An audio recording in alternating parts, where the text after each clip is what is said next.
Ghostbusters Spirits Unleashed was a game that I was definitely very interested in because I'm a giant man child who refuses to grow up and I love the Ghostbusters. I originally saw this game as coming to Oculus Quest and I was like, oh, that's cool. I guess it's going to be like another exclusive, kind of like the Resident Evil 4 thing was.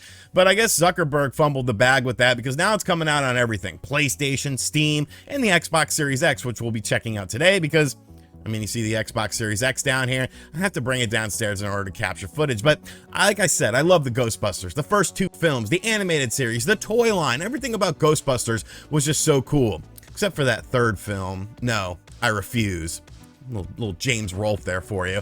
But I was excited for this because Ghostbusters video games are very hit or miss. When you look at the older titles, they mostly rely on nostalgia. But there's one Ghostbusters game that absolutely kicks ass. Ghostbusters the video game. This game is absolutely fantastic. It was essentially the third movie before the third movie came out. It has all the original cast coming back and reprising their roles as the main characters in the game, and it still tells a new story while still tapping into your nostalgia. Fantastic game, a great game to play around the Halloween season as well, and a game that I highly recommend checking out.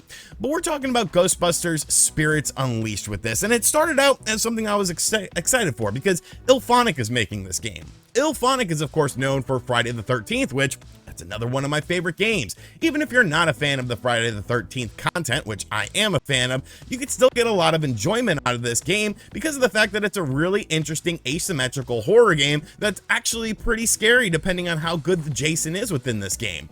So I felt like this was going to be another home run sort of in that manner for Illfonic because, well, now we're talking about the Ghostbusters. There's so much stuff to tap into with this, and well, it's kind of a mixed bag.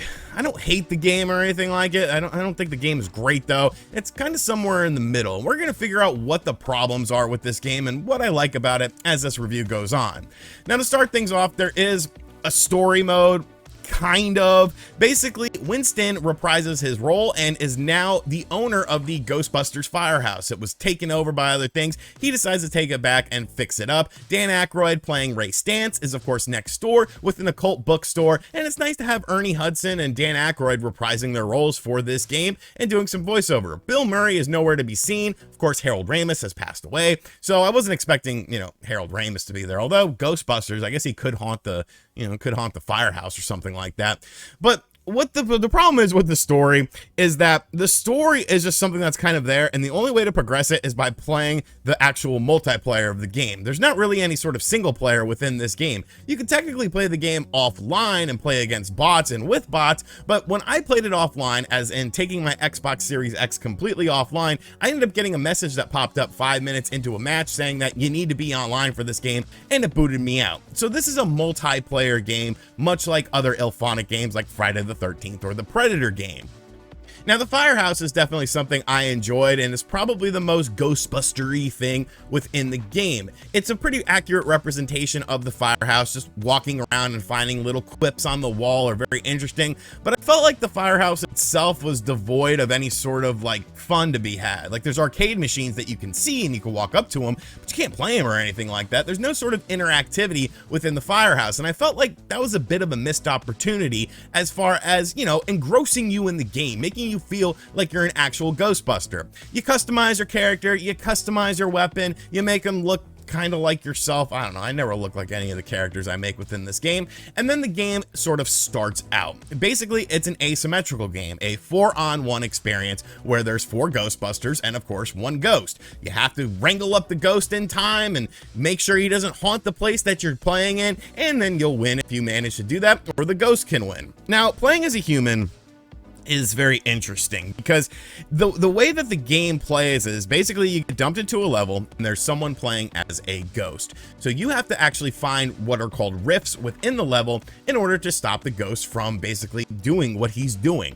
Now, when you go around, you find these rifts by using your PKE meter, and you also find the ghost by using your PKE meter. Of course, you have to set your trap, bring them in with the proton beam, all that sort of stuff. It's very traditional Ghostbuster stuff with this game. Now, the rifts that are on the map, there's 3 rifts. Every time you capture the ghost, though, it ends up closing a rift. So you don't really have to focus on closing the rifts. You could simply just capture the ghost 3 times, and then it brings you to a point where it's like, oh, you got to do it for the final time, and then you raggle in the ghost, and then you're done. Or you can go and find and close the 3 rifts, and then you only have to capture the ghost once. You put your proton beam on him. There's a little bit of a mini game. You got to raggle him in. You know, it's pretty standard stuff. But the weird stuff about this game is some of the other stuff that you have to do within it, because there's NPCs that are within these levels, and the ghost is trying to scare those NPCs to bring up the haunted meter.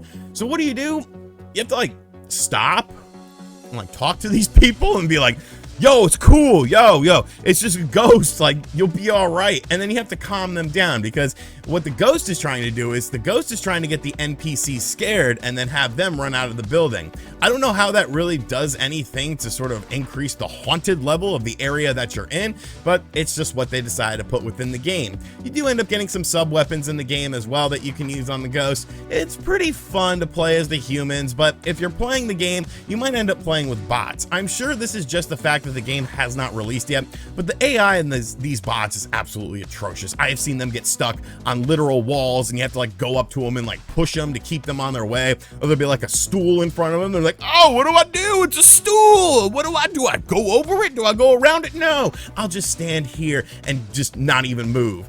But I do like the gameplay mechanics in the game when playing as the human, because it's a Ghostbusters game. Of course, you're trying to raggle up ghosts. I mean, it's the whole point of the game. But like I said, it's kind of a 2-part game, because sometimes you'll play as the ghost. When you're playing as the ghost, like I sort of mentioned beforehand, you're basically trying to get the haunted meter up to 100%. Once you get it up to 100%, then you just have to survive for like 60 seconds and not get captured, and then you are the winner.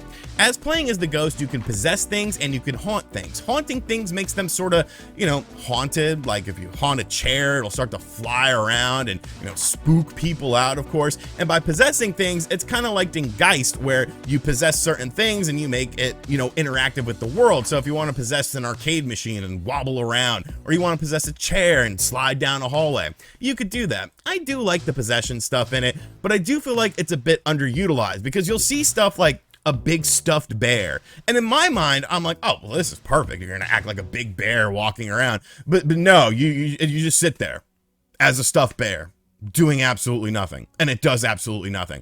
There's dinosaurs in the museum level, and you're like, oh, I'll take over the dinosaur and scare. No, you won't. No, you won't. So I feel like that was a bit of a missed opportunity. Of course, you're trying to protect the rifts as you're playing as the ghost, stop the Ghostbusters from closing the rifts, and just trying to stay alive and, of course, scare other people. Now, in theory, that all sounds pretty fun, you know? Okay, well, that's probably the main game mode, but what are the other game modes within the game? Well, that's it. That's the game mode within this game. There's one game mode, and that's all you do. And that's all you do. Now, you can level up your character and get like better proton packs and better trap packs and stuff like that. Get little side items, get new cosmetics for them. But every time you play the game, you're just gonna simply try to close the 3 rifts and then capture the ghost. When playing as the ghost, you can select from different ghosts as you level up your ghost character. There's a double XP system, or there's 2-party XP system, one for the humans and one for the ghost. And you can actually get a ghost that looks like Slimer. He actually is Slimer, which I think is pretty cool, but you can get him pretty early on, and then it's kind of like, oh, now there's like 5 different ghosts. Each one of them has their own ability, but still, when you play as the ghost, you're just trying to scare the people and make the place haunted and get everyone to run out. There's only one game mode, and I know that's kind of a weird thing to say, but the problem is there's only 5 levels.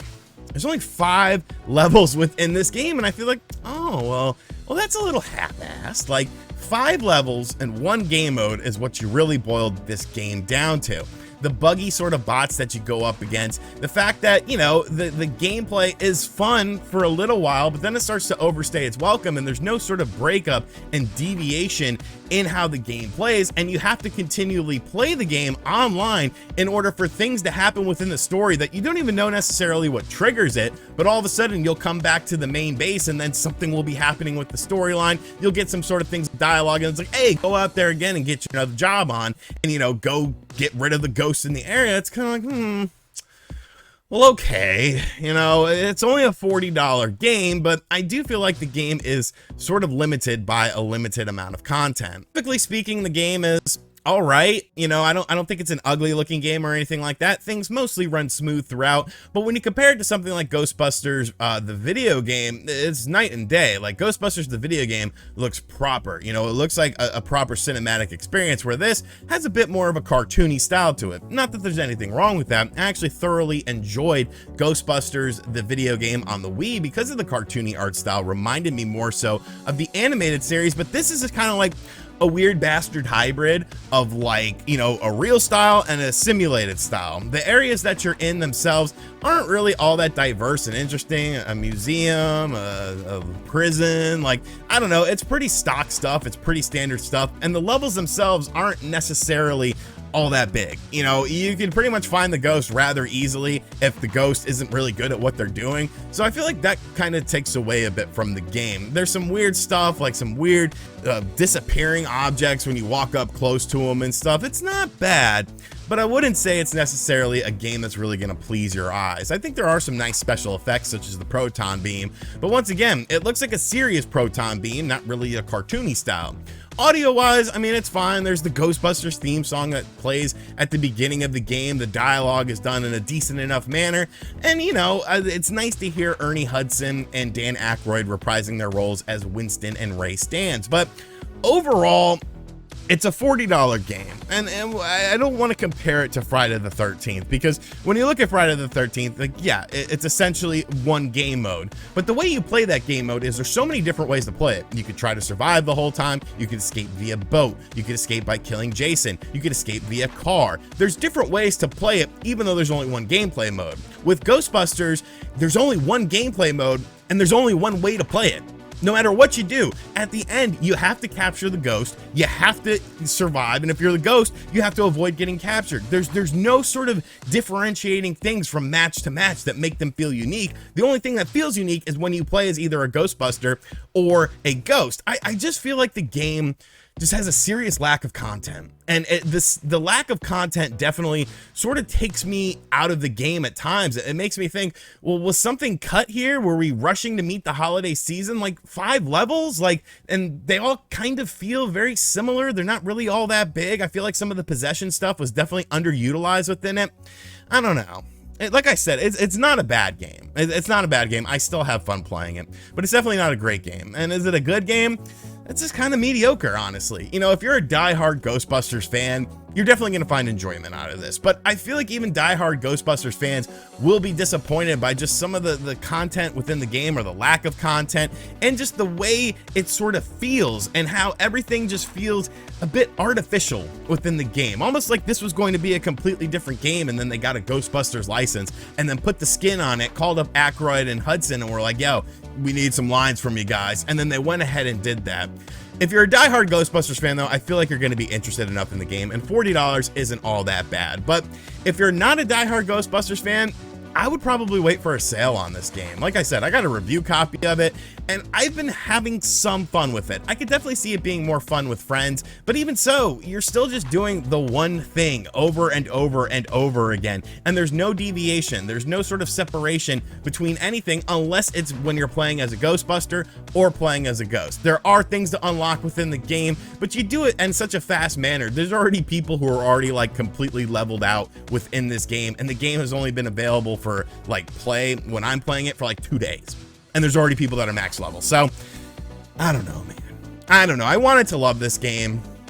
I would say I like it, but there's a lot of problems, and I don't feel like it's something that's going to, you know, suck me in like a Friday the 13th did, where, you know, there was just so much variation. A game like Predator, where you have these huge freaking maps and the Predator is always moving around and there's other things happening within this. The whole focus is on the ghost within the game. The whole focus is on the Ghostbuster within the game, and there's no sort of separation between that stuff. But let me know in the comment section down below if you plan on picking up this game. Is this game interesting to you? Are you a Ghostbusters fan? And as always, guys, thank you for checking out this video. I hope you guys enjoyed it. If you did, be sure to hit that like button, subscribe to the channel if you are new, because I want to hit 500,000 subscribers. That's my goal. I don't want to hit a million. I probably never hit a million. I want to hit 500K though, and hopefully we can do that by next year. So spread the word, spread your legs. I don't know where I'm going with this. And as always, I'll catch you guys on the next video. Later.